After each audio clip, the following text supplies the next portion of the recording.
Alhamdulillah nahmaduhu wa nasta'inuhu wa nastaghfiruh wa na'udzu billahi min shururi anfusina wa min sayyiati a'malina may yahdihillahu fala mudilla lahu wa may yudlil fala hadiya lahu ashhadu an la ilaha illallah wa ashhadu anna Muhammadan abduhu wa rasuluhu la nabiyya ba'dah sallallahu wasallam wa ala alihi wa sahbihi ya ayyuhalladzina amanu taqullaha haqqa tuqatih wa la tamutunna illa wa antum muslimun.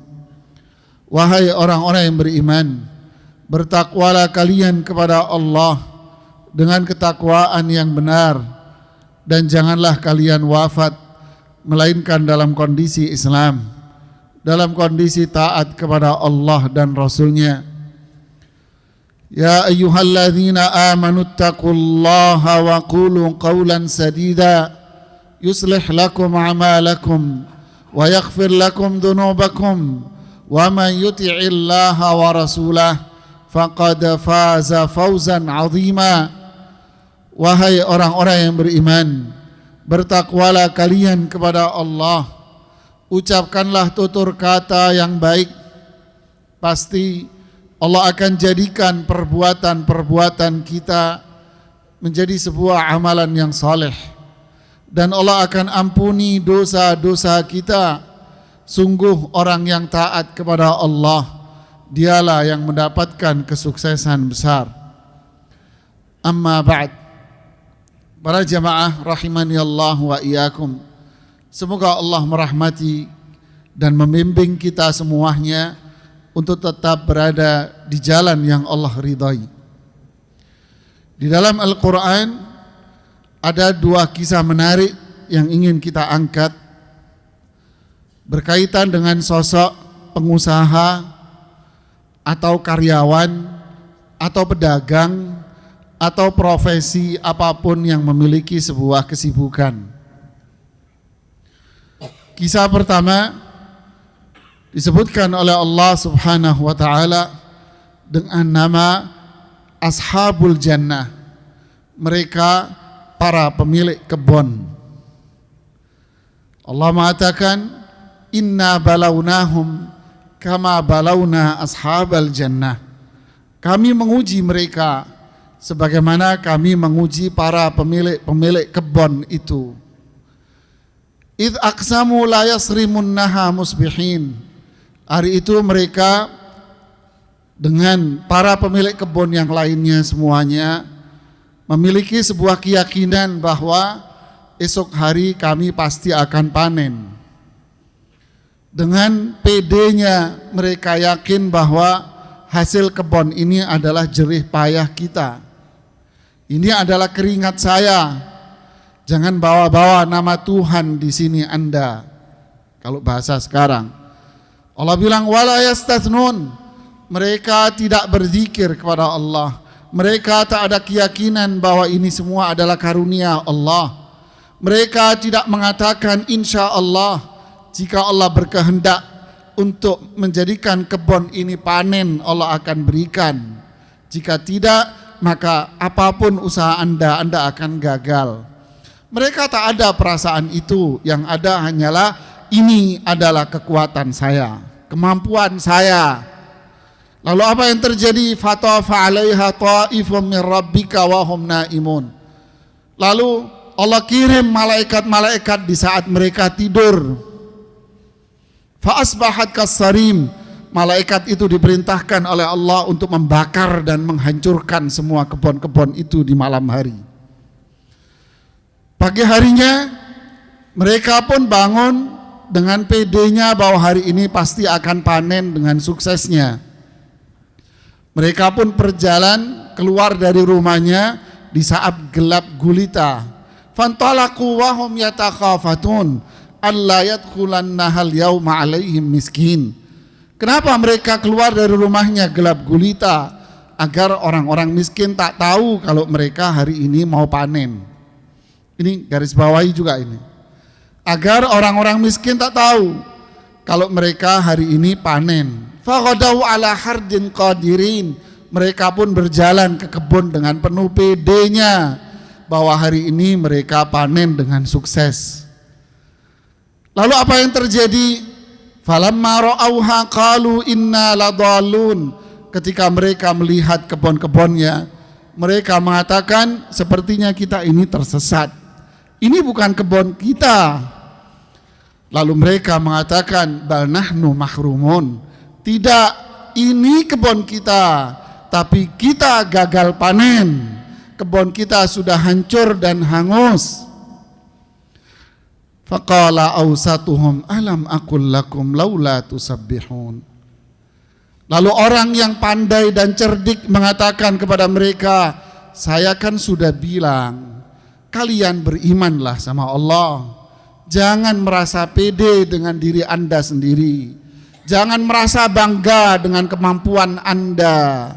Yakinlah akan kekuasaan dan kebesaran Allah. Qalu, mereka baru mengatakan, kita beriman. Kita akan rajin berzikir, kita akan beribadah, kita akan yakin akan kekuasaan Allah Subhanahu wa taala. Kita semua orang-orang zalim. Fa aqbala ba'duhum ala ba'din yatalawamun. Saat itu merekalah saling menyalahkan diri mereka masing-masing. Ya wailana inna kunna taghin. Celakalah kita semua. Kita ini orang-orang yang zalim, orang-orang yang melampaui batas. Lalu mereka setelah bertaubat kepada Allah, mereka berdoa, asa rabbuna an yubdilana khairan minha inna ila rabbina raghibun. Semoga Allah mengganti yang hancur ini dengan yang lebih baik.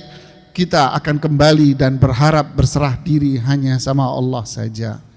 Lalu Allah mengatakan, kadzalikal adzab. Inilah contoh azab bagi manusia yang merasa pede, kepedean, merasa hebat, merasa mampu, merasa berkuasa, bahwa segalanya itu karena kemampuan dia. Inilah azab yang Allah curahkan kepada mereka.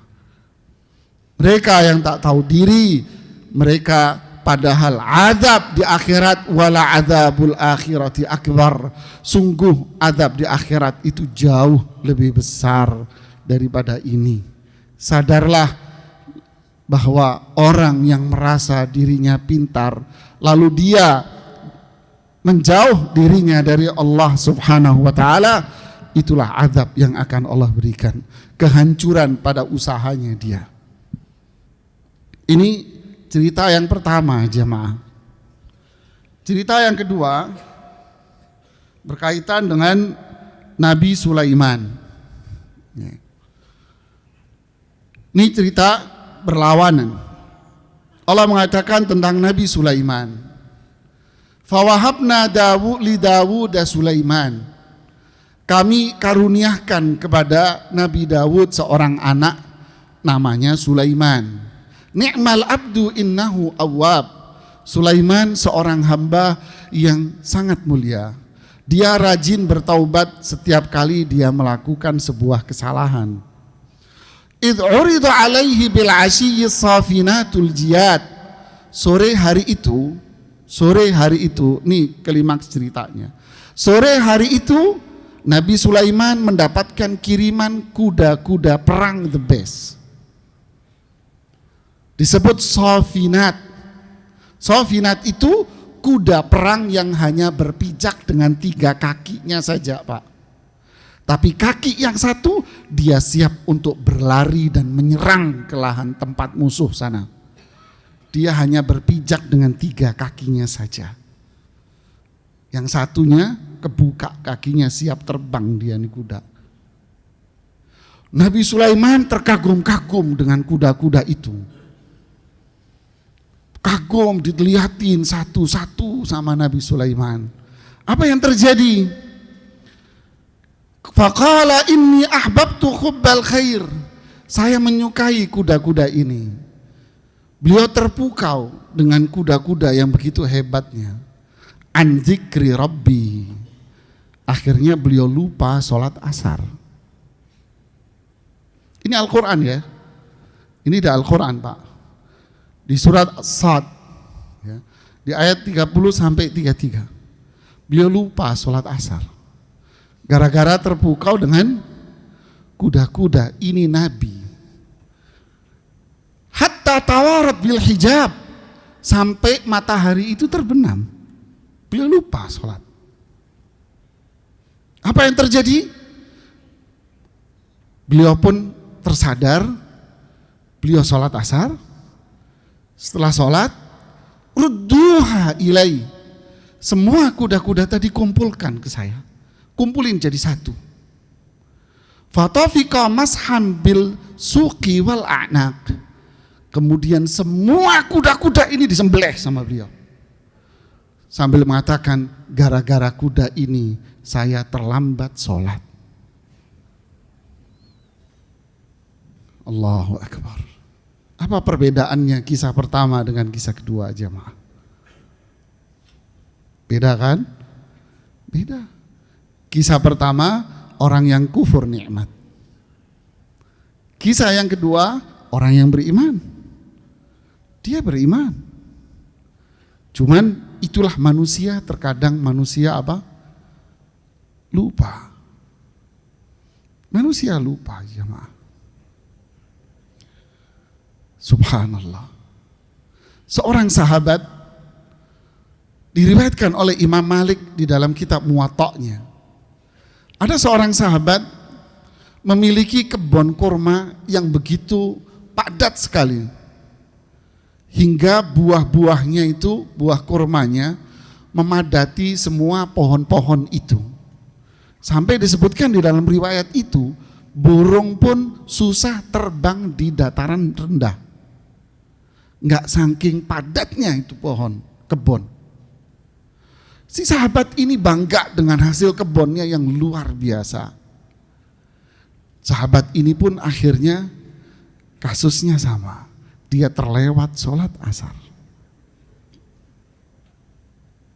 Okay. Sahabat ini menangis. Lantas beliau datang menemui Rasulullah Sallallahu Alaihi Wasallam.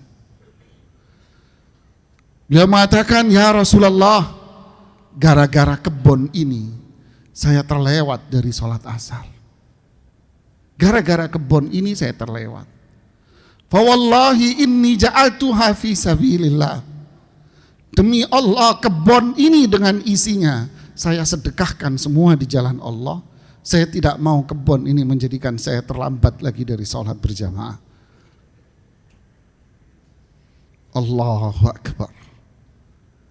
Ini mereka sahabat jemaah. Lantas bagaimana dengan kita? Kita terlambat dari sholat hanya gara-gara mainan handphone. Kita mengakhirkan sholat gara-gara hanya mainan di dunia maya. Kita terlambat sholat gara-gara kita hanya sekedar meeting. Yang takut ngomong sama bosnya, bos maaf pak, ini waktu sholat zuhur, ini waktu sholat asar. Takut Anda ngomong sama bos. Lantas bagaimana kalau kita berhadapan dengan Allah di hari mahsyar tadi? Ma min abdin illa sayukallimuhullahu yaumal qiyamah. Laisa bainahu wa bainahu turjuman. Tidak ada satu orang pun pasti nanti akan berhadapan langsung dengan Allah. Satu demi satu berhadapan sama Allah. Laisa bainahu wa bainahu turjuman. Tidak ada yang menerjemahkan sama sekali. Melihat kanan kiri hanya amalnya dia. Dan melihat ke depan di sana ada api neraka yang membara. Apa yang kita ucapkan sama Allah? Maaf ya Allah, saya dulu meeting. Maaf ya Allah, saya dulu masih ada kerjaan sehingga saya kerap kali meninggalkan sholat. Gara-gara meeting Anda sholat zuhurnya jam 2:30. Gara-gara mainan handphone Anda sholat jam segitu. Gara-gara Anda berdalih jalan macet. Ya akhi, alhamdulillah negeri kita ini tentram, damai, aman, sejahtera. Nggak ada perang, nggak ada kegalauan, nggak ada kegoncangan. Alhamdulillah. Kita bersyukur sama pemimpin-pemimpin kita. Anda keluar sedikit, nengok kanan kiri ada masjid. Sebagaimana Anda nengok kanan kiri ada pom bensin. Bensin Anda habis, Anda keluar sedikit ada pom bensin. Kenapa waktu adzan Anda nggak nengok sedikit untuk pergi ke masjid? Ada apa di hati kita ini? Mereka sampai mengorbankan itu. Ini kuda, ini yang menjadi sebab saya terlambat. Disembelih sama Nabi Sulaiman. Sahabat tadi, ini kebun, ini yang bikin saya telat sholat. Saya sedekahkan semuanya di jalan Allah. Adakah kita yang seperti itu? Gara-gara hobi dia tertentu terus dia nggak sholat. Adakah kita muncul seperti itu? Saya sedekahin semuanya gara-gara ini saya nggak sholat. Allahu Akbar jamaah. Renungkanlah jamaah. Ini renungan buat saya. Buat kita semuanya. Makanya Allah bilang fawailun lil musallin. Celaka, binasa orang yang sholat. Kok aneh? Iya, karena sholatnya ditunda-tunda. Diakhir-akhirkan. Ada yang sholat di tempatnya, ada yang sholat di ruangannya. Yang sholat di tempat dan di ruangan itu cewek, mas. Laki ini di masjid. Coba Anda merenung di gedung yang lain. Setengah mati masjidnya kecil. Ini luar biasa. Masjid kita banyak di mana-mana. Allahu Akbar. Renungkanlah ini jamaah.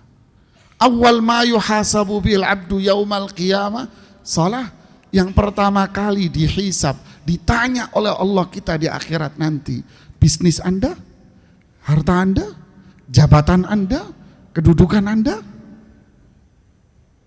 keluarga Anda? Enggak. Yang pertama ditanya oleh Allah nanti, sholat kita, mas. Kalau sholatnya sempurna, sudah berhenti di situ, sudah hisabnya. Tapi kalau sholatnya nggak beres, man husiba udzib. Diaudit Anda sama Allah. Siapa yang diaudit, dipretelin satu-satu amalannya, pasti masuk neraka dia. Kenapa? Karena sholatnya nggak beres. Dia hanya lebih mementingkan ini dan itu. Itulah mereka orang-orang mulia. Dan itulah yang pertama, manusia-manusia yang binasa. Dihancurkan oleh Allah. Tinggal tunggu waktunya saja nanti. Semoga kita termasuk orang-orang yang mendirikan salat. Rabbana waj'alna muqimas salah wa min dzurriyyatina Rabbana wa taqabbal du'a. Wahai Rabb kami, jadikanlah kami orang-orang yang mendirikan salat. Kita, keluarga kita semuanya. Ya Allah, kabulkan doa kita semuanya. Aqulu qali hadza wastaghfirullah li wa lakum wastaghfiru innahu al-ghafurur rahim. Alhamdulillah hamdan thayyiban mubarakan fi. Salatu wassalamu ala Rasulillah wa ala alihi wa sahbihi wa ba'd. Suatu hari seorang sahabat Abdullah ibnu Mas'ud melewati sebuah pasar. Ketika beliau masuk, adzan zuhur dikumandangkan. Beliau melihat tidak ada satupun pedagang pasar ataupun mereka yang belanja di pasar itu yang ada di dalam pasar. Semua pedagang menutup kios-kiosnya dan semua yang ada di pasar meninggalkan semua itu dan mereka pergi ke masjid. Pasarnya sepi. Saat itu Abdullah bin Mas'ud mengatakan, mereka inilah yang dimaksud dengan firman Allah di surat An-Nur. Rijalun la tulhihim tijaratun wala bay'un an dzikrillah wa iqamis salah wa ita'iz zakah yakhafuna yauman tataqallabu fihil qulubu wal absar. Inilah laki-laki di mana pekerjaan mereka tidak menjadikan mereka itu lupa akan zikir, akan sholat, bayar zakat. Kenapa? Karena dia takut akan hari kiamat di mana di situ tidak ada pembelaan sama sekali. Kasus yang sama terjadi pada Abdullah ibnu Umar ibnul Khattab. Persis, beliau masuk sepi semua pasarnya. Kenapa? Karena semua pedagang pergi ke masjid karena saat itu azan. Mereka pun mengucapkan kata yang sama. Mereka ini yang dimaksud dengan firman Allah tadi itu. Lantas Ibnu Katsir bercerita, di antara salah satu pedagang itu jamaah, ada seorang sahabat namanya Abu Darda. Beliau bercerita, saya punya kios di pasar dan saya untung setiap hari 300 dinar.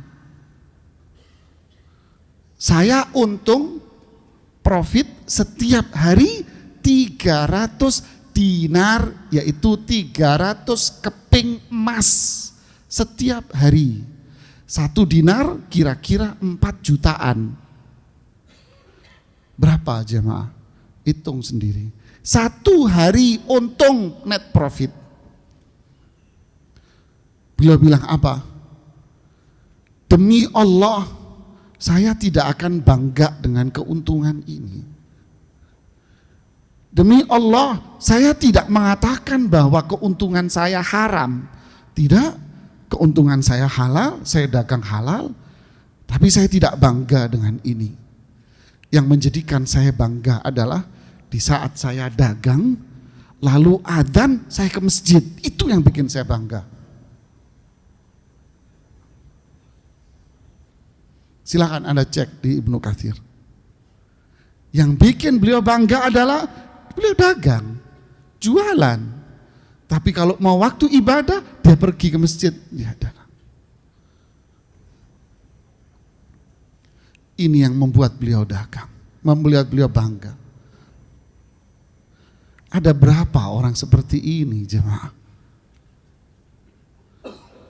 Ketika saya tinggal di satu komplek, saya sholat zuhur di masjid itu. Ada bapak-bapak tua dagang dengan menggunakan motornya atau sepeda ontelnya. Menjelang zuhur, bapak ini sudah ready di masjid. Saya pernah menemui bapak ini sebelum zuhur dan beliau datang ke masjid dengan baju kaos orang dagang kelilingan. Ketika masuk masjid, beliau mengeluarkan tasnya, beliau mandi, beliau ganti pakai baju putih, pakai sarung, pakai peci, duduk di masjid nunggu adzan. Beliau sholat, baca Quran, sholat berjamaah, zikir, duduk, saya tunggu ini bapak.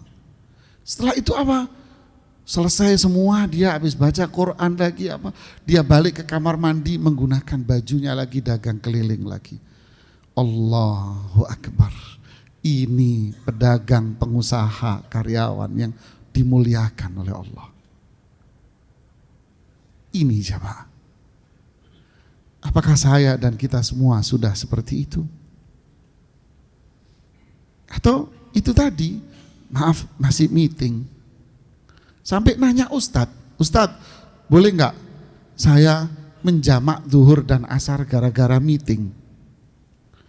Sama kayak ibu-ibu, boleh nggak saya jamak maghrib sama isya gara-gara kondangan? La haula wala quwata illa billah. Kok hukum jadi dimain-mainin begini? Hanya untuk memperturutkan hawa nafsu saya. Semoga Allah mengampuni dosa kita semuanya. Innallaha wa malaikatahu yusalluna 'alan nabi ya ayyuhalladzina amanu sallu 'alaihi wa sallimu taslima.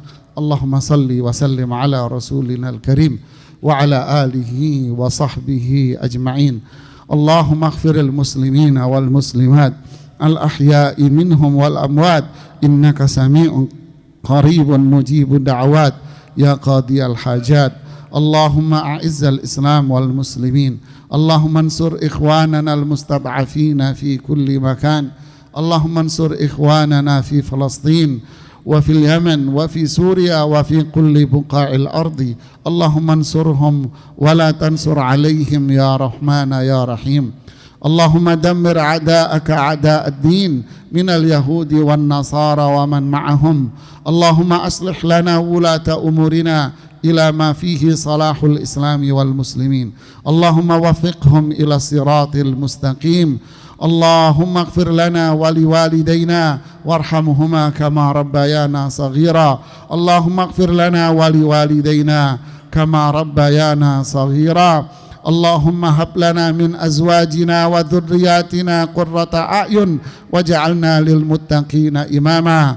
اللهم اغفر لنا ما قدمنا وما أخرنا وما أسررنا وما أعلنا وما أسرفنا وما أنت أعلم به منا. أنت المقدم وأنت المؤخر، لا إله إلا أنت. اللهم إننا ظلمنا أنفسنا ظلما كثيرا ولن يغفر الذنوب إلا أنت، فاغفر لنا مغفرة من عندك وارحمنا إنك أنت الغفور الرحيم. اللهم إنا نسألك الهدى والتقى والعفاف والغنى. اللهم إنا نسألك الهدى والتقى والعفاف والغنى. ربنا آتنا في الدنيا حسنة وفي الآخرة حسنة وقنا عذاب النار. ربنا آتنا في الدنيا حسنة وفي الآخرة حسنة وقنا عذاب النار. لا إله إلا أنت سبحانك ربنا وبعزتك وبرحمتك وبمغفرتك نستغفر ونطلب إليك المغفرة يا أرحم الراحمين. وصلى الله وسلم وعلى آله وصحبه.